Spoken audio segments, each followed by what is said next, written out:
Rape of a sunset.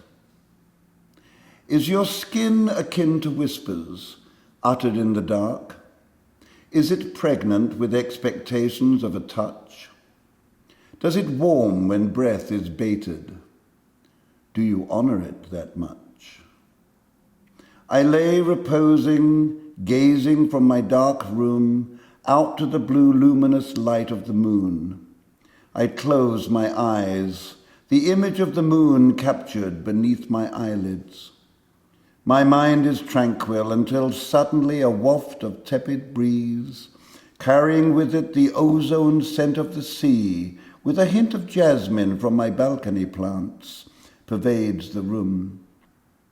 The intrusive fragrance overbears the smell of musk from incense burning in my pomegranate jar. Daring only to move my eyelids, I peer toward the balcony doors. They have been silently pulled open wide. A stranger has entered my sanctuary. My breathing deepens, my nostrils flare. Despite the broad fan blades circling overhead, there is a bead of moisture on my top lip due to the excessive balmy evening. My mouth becomes parched. I lick my lips.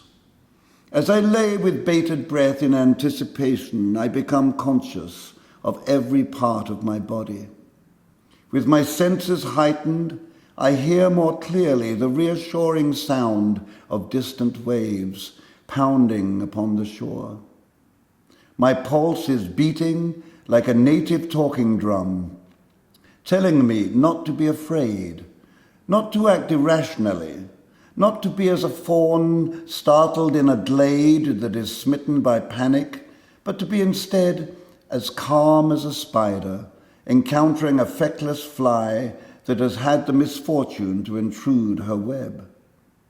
I am waiting in the gloaming light, transfixed by dread, but also, to my amazement, I am thrilled in the knowledge that I will submit to whatever is about to befall me. The time has come.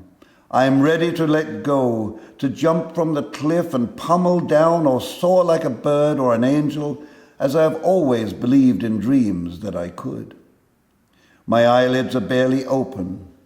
With the first touch of the stranger, I close them. His touch is as gentle and soft as cool mink, so delicate and sensitive, beginning on the soles of my feet, then lightly sweeping up my body. I concentrate on it to channel the essence of its pleasure. As if listening to a castrato's voice in a vast cathedral or an intimacy whispered in a crowded room, it necessitates focus. I lie mute, still as a corpse, strangely blissful in my vulnerability. Simultaneously, I become aware of another touch that is equally gentle but very different. It is neither tentative nor demanding. It evokes a feeling I have never known I've craved until this moment. It is an intimate, primal sensation, one spawned before innocence, guilt, and knowledge. It feels so familiar and yet so new. Instantly, like a snakeskin shed when outgrown, it quells a gentle phantom ache that I have always believed was my bane to bear. It expands the boundaries of my pleasure until they disappear as quickly as the dimensions of a popped balloon. A restrictive cocoon is broken. I am free to fly. It is the tip of a tongue, gently meandering, so gently me and a ring, as though exploring my flesh, but with the confidence of knowing it more than I. It approaches erroneous zones, lingers but an instant like a hummingbird on a scarlet blossom, then in a tantalizing way moves on. Now the fingertips explore my flesh, like snakes' tongues probing the air, wandering emissaries of sensation, fleetingly lingering on a spot, gently Oh, so gently as they divine pleasure like a safecracker tumbling a code. They sense when to pause, to gently press. Not hard, but just enough to give recognition that it is known what lies beneath this spot of velvet, soft as a baby's bottom petal flesh. To make me aware that if harder pressed, beneath the touching fingertip, pain would come like water to a spring. They are able to divine my body's intimate secrets more than I ever could. Strong fingers caress my inner thighs, the sides of my abdomen, my shoulders and the nape of my neck with the assertiveness of a baker kneading dough or a sculptor molding clay. The jasmine fragrance, like a tranquilizing om, is now tainted by a more pungent odor, as sweet as death and decay. It emanates from one who is at one with the sea. I hear a whisper close to my ear. It is calm yet urgent, seductive yet commanding, repeating words in an accent I can't determine the origin of. Turn over, turn over, turn over. I comprehend what is asked of me and meekly comply without retort. A hand is placed in the small of my back, a large hand in the small of my back, just above my coccyx. Then a palm held flat as though generating heat, the fleshy pad pushing down as though attempting to fuse with my flesh. I think of the pillow, the color of fresh cream when given color by light. In the gloaming light of the room, it is the color of stone. Yet my touch feels the cool, silken texture of it. I smell the fragrance of a magnolia coconut potpourri that I have concealed beneath it.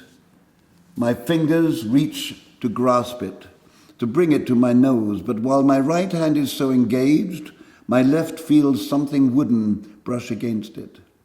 I recognize it as the handle of a fisherman's crude knife. Gently, with guile, I grasp it, withdraw it, and in one surreptitious motion conceal it beneath the pillow as I sniff the potpourri for distraction. Concealed by the pillow, my hand lingers on the knife. My fingers touch its cool, hard, slender blade, the length of a man's hand from fingertips to wrist. It is pointed at one end and very sharp. It is a faca, a Portuguese fillet knife. A tongue probes my ear, teeth nibble my left earlobe. To esta terra, you are the shore. You sao o mar, I am the sea, I will caress you.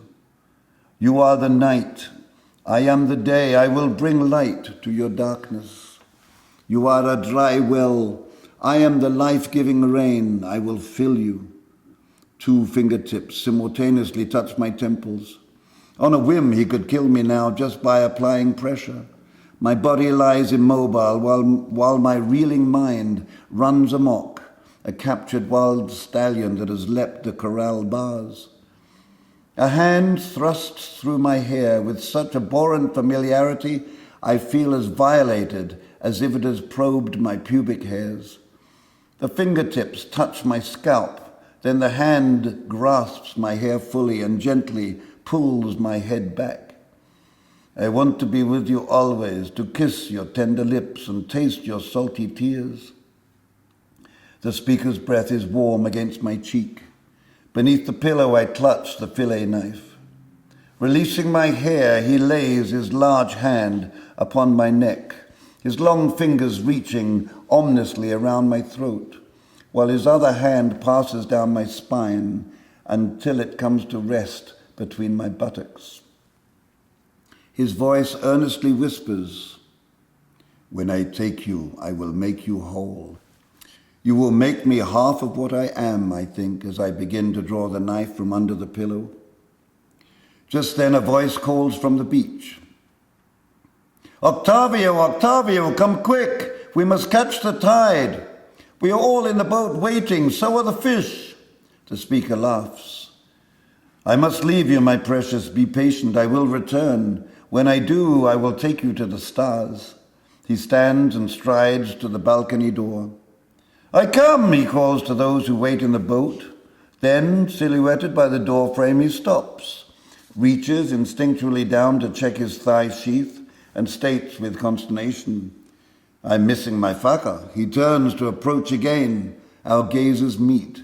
Smiling sardonically, I reach out the knife to him, handle first, gripping the tip between two fingers.